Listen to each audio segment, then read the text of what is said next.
Thank you very much for the kind introduction. Honorable Srimati D. Purandareswari, Union Minister for Education, Government of India. Mr. India, Joint Secretary with the School Education, Ministry of HRD. Mr. Narayan, President of the CSBMS. Mr. Ravi Gupta, distinguished delegates for the India 2009 event happening in the city, members of the printed and electronic media, other distinguished invitees. First of all, let me congratulate the organizers of this event for bringing together knowledge partners, education partners, industry partners, and the government for making an effective dialogue of making use of ICT in all activities. I will be limiting for just 5 minutes. I will be telling what is education, what is happening in educational activities in this country. During the last 6 years, this country has seen dramatic, revolutionary changes in education. We have almost succeeded in universalization of primary education. We have, after that, and along with that, we started the universalization of secondary education. It is going in a very big way. All our universities and colleges are in for enhancing the gross enrollment ratio. And a historic bill during the last session of the Parliament, probably the Minister will speak more about it. Historic bill has been passed by the Government of India, right to education. And scaling up is the real challenge in all our educational activities. Whether it be enhancing gross enrollment ratio, whether it be providing education opportunities for millions of children, whether it be looking at the continuous education for bringing the dropouts into the mainstream, in all these activities, scaling up is the real challenge for a country like India.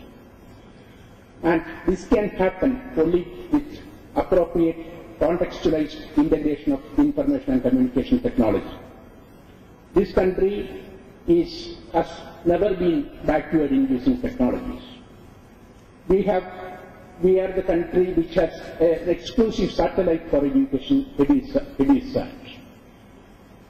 Internet, ICT, satellite education, radio, video, TV, all these things are effectively being made use of for enhancing the quality and quantity of education delivered. We set up targets for enhancing the gross enrollment ratio in our education institutions.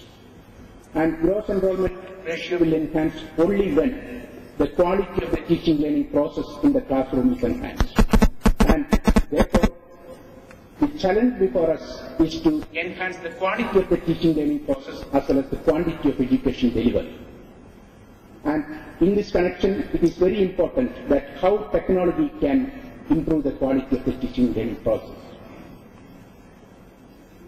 We have to think about discipline-based, subject-based ICT pedagogy. How a teacher in language, how a teacher in science, how a teacher in mathematics, how a teacher in sociology can improve his or her capabilities in teaching that subject with the help of information and communication technology.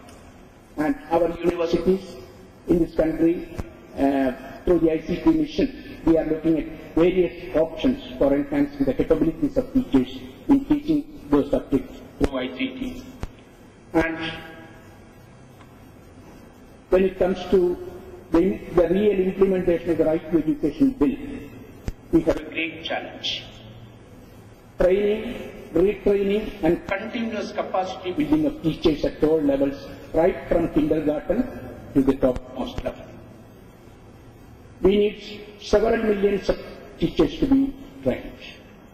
We have to look at the new content in all our educational offerings. All these things can happen only when there are systems and structures in place for training teachers. So this is going to be a challenge. Whether it be certification for the primary school teachers, whether it be the the certification for the graduate level teachers, we have to look at various options, how technology can speed up this particular process. The earlier speaker was mentioning that with the help of information and communication technology, there is enough possibility of even reducing the total length of the educational process. So we have to look at options. And I'm glad that the Government of India is looking at on various options. Another major area which we have focused is providing skills. Only 5% of the workforce in the country has certified skills. And therefore, we have to look at how information and communication technology, how ICT can enhance this number, maybe from 5 to 10% or 15%. Our target for the gross enrollment ratio is to enhance from 10 to 20%. That is, even though we say 15%, but our real requirement is to enhance the gross enrollment ratio from 10 to 15%. We have started a number of new universities. We are also thinking of providing autonomy to a large number of colleges. And in all these colleges and universities, the broadband connectivity is going to be provided by the National Mission of ICT in higher education. And there has to be a Matrimya Shiksha that is also happening. We are looking at ICT and distance learning capabilities in these areas also. Mr. India has invited a proposal from us. I think it is under consideration. In all these areas, appropriate integration of technology. And we all know that technology cannot teach, only teachers can teach. And therefore, it is very important that we equip our teachers with the appropriate technology. And in this connection, as Vice Chancellor of the Indira Gandhi National Open University, we have taken a number of initiatives. We are setting up 5 institutes for competency advancement of teachers through technology in 5 different regions of the country. It is already approved. And we are also looking at public-private participation in setting up the establishments. I am glad that many institutions, many corporates which are participating in this event are interacting with Indira Gandhi National Open University for establishing this Institute for Competency Advancement of Teachers.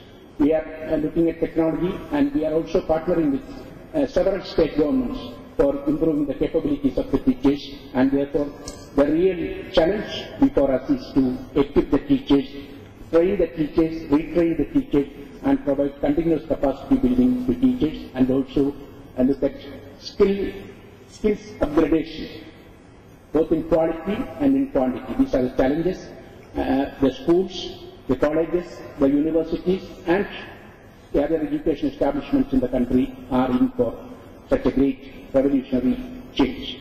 And then what the education system in our country is now thinking is that we see that there is lot of infrastructure and intellectual capabilities available even outside the formal education sector. We have in the science and technology sector, in the culture sector, in the private sector, there are lots of infrastructure and intellectual capabilities available. And how this infrastructure and intellectual capabilities which are available with the sectors outside the education sector, the education department and the universities are thinking of it. That is going to make a big change in both quality and quantity in our country. And education institutions, particularly Indira Gandhi National Open University and many other universities, are also in constant touch with the Department of Information Technology, Government of India. Recently, the President of India has announced setting up of 230,000 common service centers of the information technology. Once these common service centers are established, these common service centers need not be just limited for government to citizen services. They can also be hubs for educational offerings. And we are looking at, we have already tied up with several of such agencies which have established these common service centers. How these common service centers can also provide programs and modules which are developed by education institutions in this country. So these are the unconventional ways of scaling up, and therein we have to look at collaboration with the corporates, collaboration with the knowledge partners, collaboration with the government, collaboration with the public and private institutions.